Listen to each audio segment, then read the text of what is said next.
Hi friends, मैं अभिषेक आपका फिर से अपने इस यूट्यूब चैनल मैथ एक्सप्रेस में स्वागत करता हूं।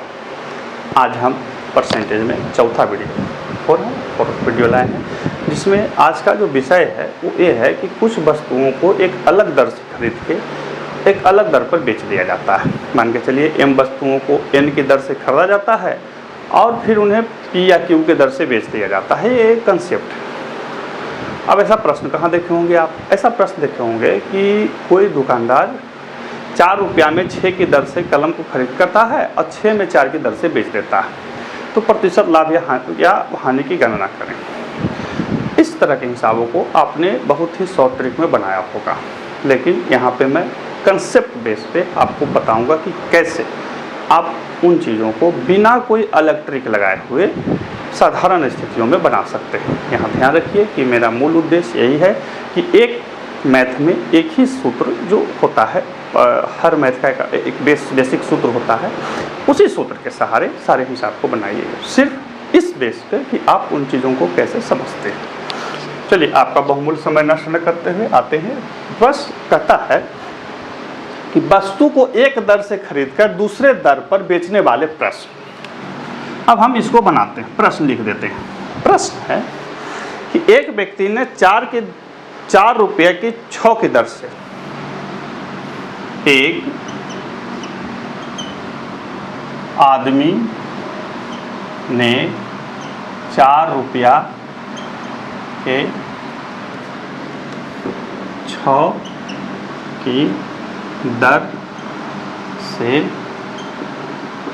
के 6 की दर से कलम खरीद कर 6 रुपया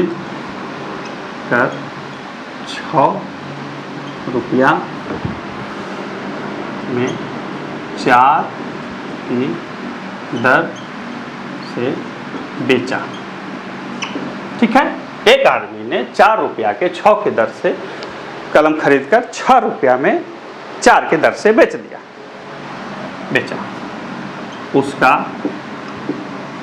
प्रतिशत लाभ या हानि की गणना करें। ये एकदम बेस प्रश्न हुआ। बेस मतलब बिल्कुल शुरुआती प्रश्न। अब इसी को हम आपको बताते हैं कि ये कैसे बिना कोई ट्रिक के बताएंगे। ऐसे तो ट्रिक होता है b² माइनस a² बटा a² और a² माइनस b² बटा a², ऐसे करके प्रश्न आता है, मतलब ट्रिक सीखते हैं। फिर इसी में जब अलग अलग वस्तु कर देगा, जैसे यहाँ 4 6 4 है तो दोनों हो गया, लेकिन अलग कर देगा तो फिर अलग सूत्र होता है। मैं जानता हूँ उसे, लेकिन मैं वो नहीं बता रहा हूँ, मैं बिल्कुल अलग तरीके से बता रहा हूँ जिसे हमने सीखा। यहाँ पे जो मेरा तर्क है वो ये कहना है कि जो वस्तु है उसका एलसीएम निकाल लीजिए। वस्तु 6 एवं 4 का एलसीएम बराबर 12। आपको कि 12 क्यों लिए? तो एलसीएम का मतलब होता है सबसे कम, तो 6 और 4 से विभाजित होने वाला सबसे पहला जो संख्या है वो 12 है। ठीक है, अब कि क्यों लिए? तो हम लिए कि ताकि हिसाब मेरा सीधा रहे। मतलब ऐसा कुछ नहीं है, 12 नहीं, आप 24 भी ले सकते हैं। या आप एक वस्तु का क्रय मूल्य है 4 रुपया, तो 6 वस्तु का क्रय मूल्य हो जाएगा 6/4, वैसे भी बना सकते हैं, वो भी बनेगा। एसएससी मेंस में या जहाँ लिख के हिसाब बनाना वहाँ तो वैसे ही बनेगा, लेकिन यहाँ पे मैं बता रहा हूँ अलग तरह से। तो अब लिखेंगे माना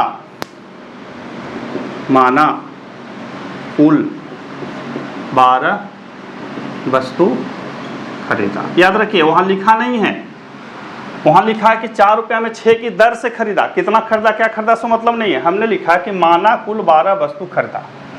तो 12 वस्तु का क्रय मूल्य बराबर 12/6 गुने 4, यानी कि 8 रुपया।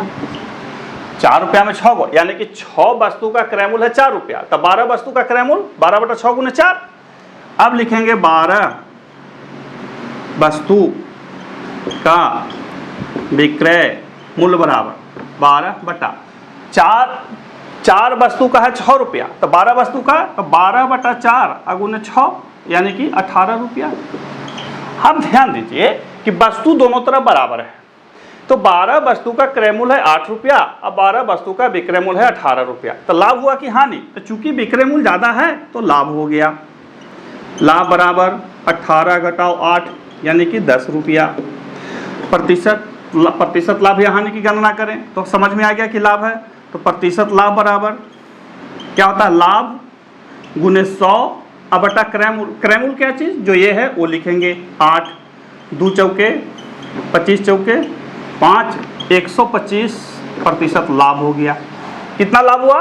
125%। 125% का लाभ हो गया। इसे 125% लाभ। कहिए कि श्रीमान ये परीक्षा में इतना बड़ा बनाएंगे? भैया बनाना नहीं है।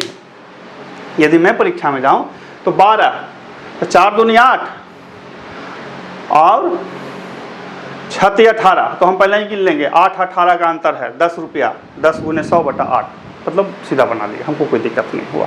ये कब होगा? जब आप बार बार पुनरावृत्ति करके बनाएंगे उसी तरह से। अब इसी को कहिए कि श्रीमान एक बार में समझ में नहीं आए तो भैया हम दूसरा बार बना देते हैं। देखिए प्रश्न और उत्तर इस पर निर्भर नहीं करता है वो कितना कलिष्ट पूछा है। प्रश्न और उत्तर इस पर निर्भर करता है कि आप उसको कैसे बनाएं। कहीं भी बहुत सारे लोगों को मैं रोना देखता हूँ, जिसमें हम भी कभी शामिल थे, कि अरे समय नहीं मिला। नहीं, ऐसा कुछ नहीं है, समय खूब रहता है। जिसको आता है उसके लिए बहुत समय है, जिसको नहीं आता उसके लिए कोई समय नहीं। आखिर मैं परीक्षा में बैठा तो जिस परीक्षा में मैं फेल हुआ उसमें कुछ बच्चे तो पास हुए होंगे। जो पास हुए वो कैसे बनाए? मैं एक बार CPO का एग्ज़ाम दे रहा था, पहली या दूसरी बार 2007 या 8 की बात होगी। पटना में ही राजेंद्र नगर पुल के पास ही कोई स्कूल था, वहीं सेंटर था मेरा। तो एक लड़का था, तो वो क्या हुआ कि वो मेंस लिख रहा था, CPO का मेंस था, तो लिख रहा था। तो बार बार मैं उससे पूछ रहा था कि अरे भैया इसका क्या आंसर है, अरे भैया इसका क्या आंसर है। तो बोला कि लिखो, और सबका आंसर लिखवा दिया। सोचिए कि मेरे पास समय नहीं था लेकिन उसके पास उतना समय था। हालांकि उसके मतलब बताने के कारण मैं पास भी कर गया, बाकी में फिजिकल में फेल कर गया, लेकिन उसके पास उतना समय था, मेरे पास नहीं था। मेरे पास क्यों नहीं था? क्योंकि हमको आता नहीं था, उसको आता था। बाद में उससे कभी बाद में भेंट हुआ, साल भर के बाद मैं उसे पहचान गया। मैंने भाई भैया आपको वहाँ मिले थे। बोला हाँ तो नौकरी हुआ? हम कि नहीं मेरा नहीं हुआ। तो उनका कहीं हो गया था वो, मतलब SSC में ही। तो कहने का तात्पर्य है कि जो बच्चे घर पे अच्छे ढंग से बैठ के तैयारी करते हैं खुद के लिए, उनके लिए समय पर्याप्त ही रहता है। मैं नहीं कह रहा कि बहुत रहता है, लेकिन पर्याप्त ही रहता है। अगर पढ़ेंगे ही नहीं उनको कैसे समय रहेगा? कोई पर्याप्त समय नहीं। इस चीज़ को ध्यान रखना पड़ता है। अब इतना कथा कहानी इसलिए नहीं सुना रहा हूँ कि मैं कोई लेक्चरर हूँ या कोई क्या बोलते हैं बाबा जी, ऐसा कुछ नहीं। आप घर पे शांति से मेहनत कीजिए खुद के लिए, दूसरे के लिए नहीं, खुद के लिए, तब जाके ठीक रहेगा। अगला प्रश्न है कि कोई व्यक्ति 5 में 4 आम खरीद कर, एक आदमी 5 रुपया में 4 की दर से आम खरीद कर 4 रुपया में 5 की दर से बेचता है। प्रतिशत लाभ या हानि बताओ, होगा या नहीं होगा? 5 रुपया में 4 की दर से खरीदा, ये प्रश्न है जी। हाँ, 5 रुपये में 4 की दर से 4 रुपये में 5 की दर से बेच दिया। तो हम हल लिखते हैं। वस्तु कहाँ है? 4 एवं और क्या? 5 का LCM बराबर 20 हो गया। कितनों भी बड़ा हो आप ऐसे करके आराम से बना ले सकते हैं। हालांकि ये भी एक मेथड है, वो प्रॉपर मेथड नहीं है जो परीक्षाओं में आपको लिख के बनाना होगा। तो समझ रहे हैं? मैं बाद में बता दूंगा, अगले वीडियो में बता दूंगा, अभी यहाँ पे समझा दे रहा हूँ। माना 20 वस्तु खरीदा। कितना खरीदा? 20 वस्तु। 20 वस्तु का क्रय मूल्य बराबर 20 बटा, देखिए 4 वस्तु खरीद रहा है 5 रुपया में, तो 20 वस्तु खरीदेगा कितना में? 25 रुपया में, यही होगा ना। अब लिखेंगे 20 वस्तु का विक्रय मूल्य बराबर 20 बटा 5 की दर से बेच रहा है, यानी कि 5 वस्तु का दाम है 4 रुपया, तो 20 वस्तु का दाम कितना हो जाएगा 16 रुपया। तो अब बताइए कि ये खरीदा 25 रुपया में, बेचा 16 रुपया में, तो लाभ हुआ कि हानि? तो हानि हो गया। तो लिखेंगे हानि बराबर 25 घटाओ 16 9 रुपया, प्रतिशत हानि बराबर 9 गुने 100। अब बटा कितना 100 बताइए बाबू, बटा कितना 25 की 16। यहां पर भी बहुत सारे लोग गड़बड़ाते हैं, गड़बड़ाता नहीं, जो क्रय मूल्य है हमेशा नीचे रहेगा, सीपी कॉस्ट प्राइस जो है वो ऑलवेज नीचे रहेंगे। तो लिखेंगे 25 36% क्या हुआ हानि, बन गया। कह रहे श्रीमान ये तो हम शॉर्ट ट्रिक को बड़ा अच्छा से बता रहे थे। तो भैया मैंने पहले ही बोला कि वो अच्छा है, लेकिन जब पलटेगा तब तो फिर अलग शॉर्ट ट्रिक बनाएंगे, कोई बात नहीं। अब देखिए इसी में एक आगे अगला प्रश्न को, ये सब पूछा हुआ प्रश्न जी, और हम ऐसे ही बनाते थे। अब चूंकि हमको लगा कि अच्छा है तो आपको भी बता दिए।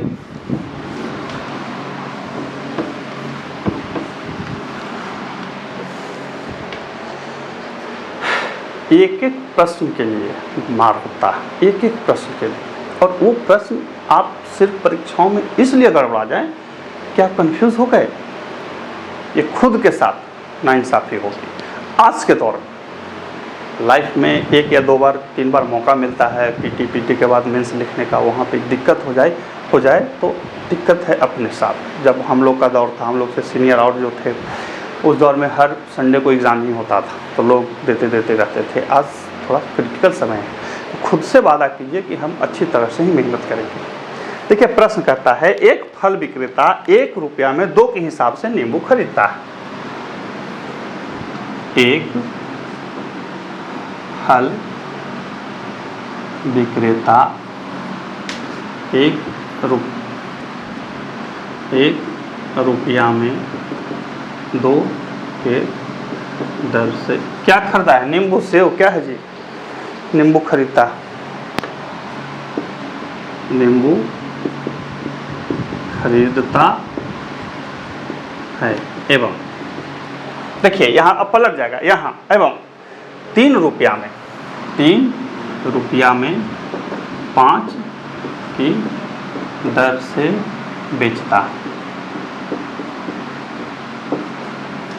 प्रतिशत लाभ या हानि बताओ। ठीक है, एक फल विक्रेता 1 रुपया में 2 की दर से नींबू खरीदता है एवं 3 रुपया में 5 की दर से बेच देता है। प्रतिशत लाभ या हानि बताओ। फल, फिर यहाँ वस्तु को घेर लेंगे, वस्तु 2 एवं 5 का एलसीएम बराबर 10। ये काहे लिए? हिसाब को सीधा कर देने के लिए, ताकि मेरा सीपी और एसपी सीधा सीधा आ जाए। अब लिखेंगे 10 वस्तु का क्रय मूल्य बराबर 10 बटा 2 अगुने 1 रुपये में खरीद रहा था तो बराबर 5 रुपया। अब लिखेंगे 10 वस्तु का विक्रय मूल्य बराबर 10 बटा 5 गुने 3 6 रुपया।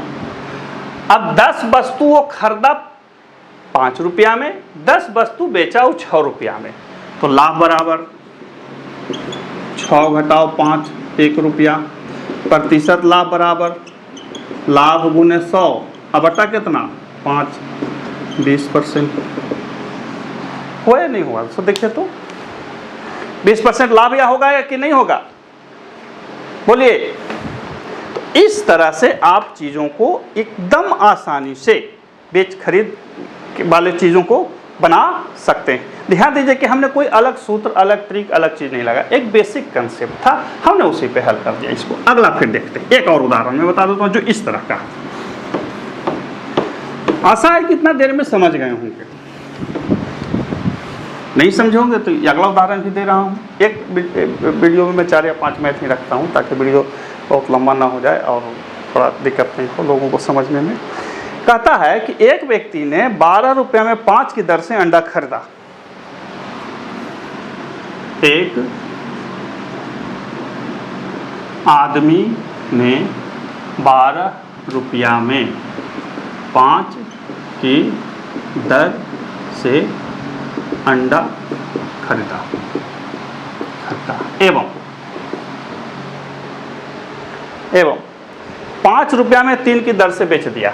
एवं 5 रुपया में 3 की दर से बेच दिया।